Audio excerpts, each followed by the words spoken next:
नमस्कार मित्रों। आज इस एपिसोड में आप लोगों का स्वागत है। पिछली बार हम लोगों ने प्रसंगवश इस देश में हिंदी के विभिन्न क्षेत्रों में उसके उच्चारण का जो अंतर है उसकी ओर थोड़ा सा संकेत दिया था।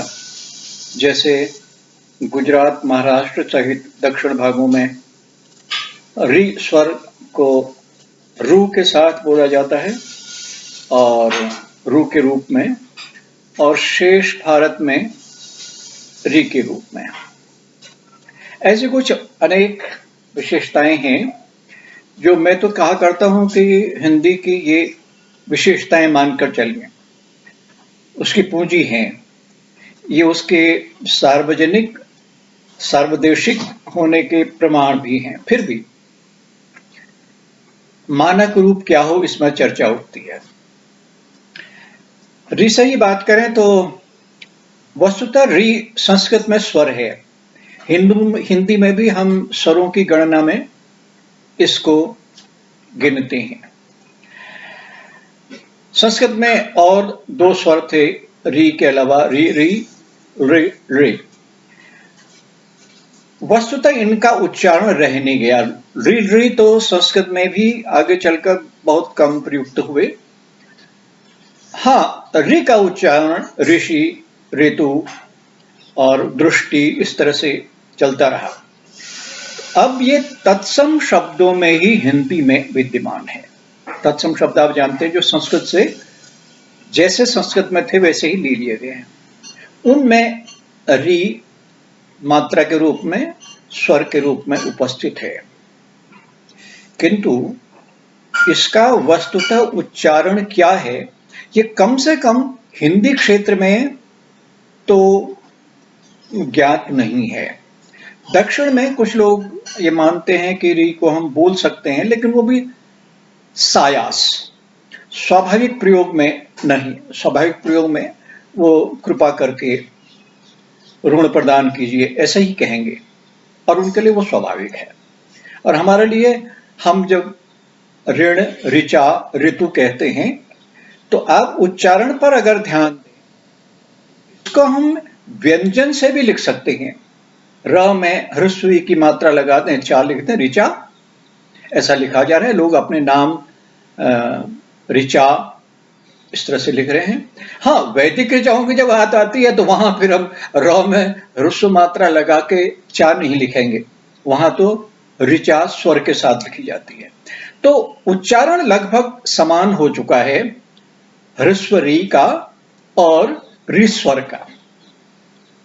अब यह समस्या भी उठती है कि फिर उसको हम जब इसका व्यंजनवत उच्चारण है, व्यंजन के समान ही उच्चारण है। आप जानते हैं व्यंजन स्वरों की और व्यंजन में मुख्य अंतर यह है कि स्वर अबाध रूप से कंठ से, मुंह से निकलते हैं और व्यंजन कहीं न कहीं रुकावट के साथ निकलते हैं। तो ऋचा में जब र एक कंपन के साथ र की तरह से निकल रहा है तो ये ऐसे व्यंजन माने जाए। इसके समर्थन न करने के दो कारण हैं। एक तो ये कि ये हमारी मनमर्जी का नहीं है। भाषा कोई एक आदमी रातों रात या एक संप्रदाय रातों रात नहीं बदला करता। भाषा एक निरंतर गति से आगे बढ़ती बदलती है, लेकिन वो जो गति है वह सामान्यतः पकड़ में नहीं आती। और भी ऋचा तो आप समझिए ऋग्वेद में ही री है, तो री का इतिहास आप समझ सकते हैं, ऋग्वेद तक जाता है। और ऋग्वेद को ईसा के पूर्व कहां कहां मानते हैं ये आप अलग से विषय है, कभी देखिएगा। इतना प्राचीन जो स्वर चला रहा है उसको हम आज र पर ह्रस्व की मात्रा लगाकर लिखने लगे तो हमें अपने तमाम दाय उत्तराधिकार में जो पुस्तकें जिन पर हम गर्व करते हैं, जो ग्रंथ, जो वेद, जो उपनिषद मिले हैं, उन सब में क्या हम संशोधन करेंगे अपनी आने वाली पीढ़ी के लिए? तो वस्तुतः तो हमें उसे री सिखाना ही पड़ेगा, उसकी पहचान दृढ़ करनी पड़ेगी। दूसरी बात, स्वरों की मात्राएं होती हैं। आप जानते हैं स्वर दो रूपों में होते हैं। एक मात्रा रूप में और एक अपने प्रत्यक्ष रूप में। तो रि स्वर की मात्रा होती है, अगर हम ऋकार से र में ई लगाकर लिखने लगे तो फिर मात्रा क्या होगी उसकी? तो हम दृष्टा को क्या लिखेंगे? दृष्टि को, मृग को, वो समस्या आएगी। और भी बहुत से तर्क हैं, यहां मैं केवल दो के ही हल्के फुल्के स्तर पर उल्लेख कर रहा हूं कि रि है तो स्वर। उच्चारण रूप में आज हम, चूंकि हम माने एक लंबी परंपरा के बाद इसका उच्चारण आज व्यंजनवत हो रहा है, और भी कुछ वर्ण हैं जिनके उच्चारण हम आज परंपरा से भिन्न कर रहे हैं, उसकी चर्चा कभी करेंगे। तो चूंकि उसको हम आज ठीक ठीक उच्चारण नहीं कर रहे हैं, इसलिए हम ये नहीं कह सकते अपनी सुविधा के लिए कि नहीं, हम इसकी गणना स्वरों में नहीं करेंगे। हमारे कहने से नहीं होगा, ये स्वर है, मानी जानी चाहिए, हाँ उच्चारण भिन्न है। तो उस पर मैंने उदाहरण दिया ही था कि भाई हम जो दक्षिण भारत के लोग ऋण, मृगु, दृष्टि कहते हैं, वो अशुद्ध कहकर उनका उपहास न करें, वो बिल्कुल शुद्ध कह रहे हैं। हमारे यहां भी तो हम जब ऋण ऋचा कह रहे हैं तो हम भी अशुद्ध कह रहे हैं, लेकिन हम है ना, हम है तो हम कैसे गलत बोल सकते हैं? ये जो धारणा है ये गड़बड़ है। हमें समावेशी होना पड़ेगा कि जितना ऋण ऋचा शुद्ध है उतना ही ऋण ऋचा भी शुद्ध है। उनके यहाँ परंपरा से वही चला रहा है। तो उनसे हम धीरे धीरे, जैसे कक्षा में शिक्षिकाएं कहती हैं, शिक्षक कहते हैं कि सर हम कैसे करें, मैंने कोई आप ये बताइए कि ये मराठी में ऋण है, लेकिन हिंदी में अगर उसको आप ऋण कह सके तो अच्छा। आप धीरे धीरे अभ्यास कराइए, एकदम डांट कर नहीं। ये मैं उनसे कहा करता हूं, डांट बढ़ नहीं, ये आप गलत बोल रहे हैं। गलत सही जैसी धारणा भाषा में कोई बहुत माने नहीं रखती है, एक सीमित क्षेत्र में है। तो एक इसकी चर्चा आज काफी होगी। दूसरे, इससे भी पहले करनी चाहिए थी, चलिए आकार में, चूंकि आप जानते हैं सारे व्यंजन मूलतः बिना स्वर के बोले नहीं जा सकते, तो हम वर्णमाला भी जब याद करते हैं क ख ग घ ङ, तो उसमें आकार होता है। आकार के बिना बोले नहीं जा सकते। व्यंजन, शुद्ध व्यंजन वही है जो बिना स्वरों की सहायता के न बोले जाएं। वो स्थित हैं, वो ध्वनि में है, लेकिन बोला नहीं जा सकता। बोलने के लिए उसको स्वर की सहायता, स्वर की पगडंडी, कुछ भी कह लीजिए, चाहिए। अच्छा, अब वर्णमाला की बात अगर करें तो मैं कहा करता हूं, उच्चारण के दृष्टिकोण से हिंदी क्षेत्र में 3 वर्ग हैं। कभी कभी मैं ये भी कहता हूं कि हिंदी शिक्षकों के ही 3 वर्ग हैं, क्योंकि वो भी तो आखिर उसी पृष्ठभूमि से हैं, अलग अलग क्षेत्रों में पढ़ा रहे हैं। वो वर्ग क्या है? ध्यान दीजिएगा। एक है कै वर्ग, एक है का वर्ग, और एक तीसरा है क वर्ग। अंतर शायद समझ गए हों आप लोग, ना समझे हों तो मैं संकेत भर करता हूं।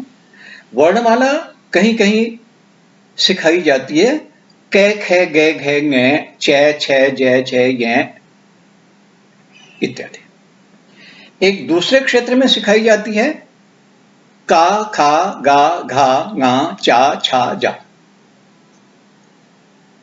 ध्यान दीजिए, कक्षा में जब सिखाते हुए उनको वर्ण अलग अलग वर्तनी सिखाएंगे, तो जैसे किसी ने कहा कि भाई कमल लिखकर दिखाइए छोटी कक्षा में, तो और कोई बच्चा नहीं लिख पाता है कमल, तो शिक्षिका कहती हैं अरे कमल लिखना नहीं आता बच्चे, बड़ा आसान शब्द है, अलग अलग बोलती हूं, लिखो लिखो कै मैं ले कमल।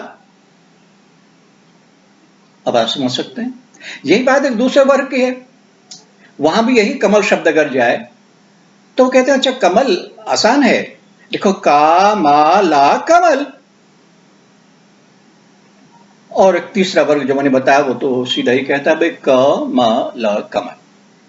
अब आप ध्यान दें, उच्चारण में ही हम स्वरों के जो आदि स्वर कह लीजिए अ स्वर के उच्चारण में ही हमारे यहाँ 3 वर्ग हैं। अब उसे क्या कहें, अभी मैं कह रहा था कि अशुद्ध शुद्ध नहीं है। भाई आंचलिक उच्चारण को आप नहीं सुधार सकते, वो धीरे धीरे सुधरेगा जो जो शिक्षा का प्रचार होगा और जो जो उनका अंतर सामाजिक संपर्क बढ़ेगा तो उनमें अपने आप सुधार हो जाएगा। लेकिन जहां शिक्षण और अध्ययन की बात है वहां हमें एक मानक स्वरूप तय रहना पड़ेगा। अब आप कहेंगे साहब कमल ही मानक रूप क्यों है, कैमैला क्यों नहीं है? देखिए कै ध्वनि ए स्वर के साथ है, केला कैलाश, कैला कैलाश कै है, कैसे। जब कैसे में आप कै लिख रहे हैं और कमल में भी उस क को आप कै बता रहे हैं तो कहीं गड़बड़ तो है ना, या तो वो क नहीं है या वो कै है। अगर वो कै है तो फिर कैलाश वाला क्या है, 2 मात्राओं वाला। वही बात कामाला के साथ है, वो तो और भी आसान है, अ भी है और आ भी है। अच्छा उससे अंतर के लिए फिर क्या होता है अगला, वो कहते हैं एक अशुद्धि पर दूसरी अशुद्धि आती चली जाती है। हम कक्षाओं में फिर बताते हैं ह्रस्व अ दीर्घ अ। ये ह्रस्व दीर्घ क्या होता है, हम सीधे कहें उच्चारण करके बताएं ना, अ और आ, या कोई छोटा अ और बड़ा अ, छोटा आ बड़ा आ, काला।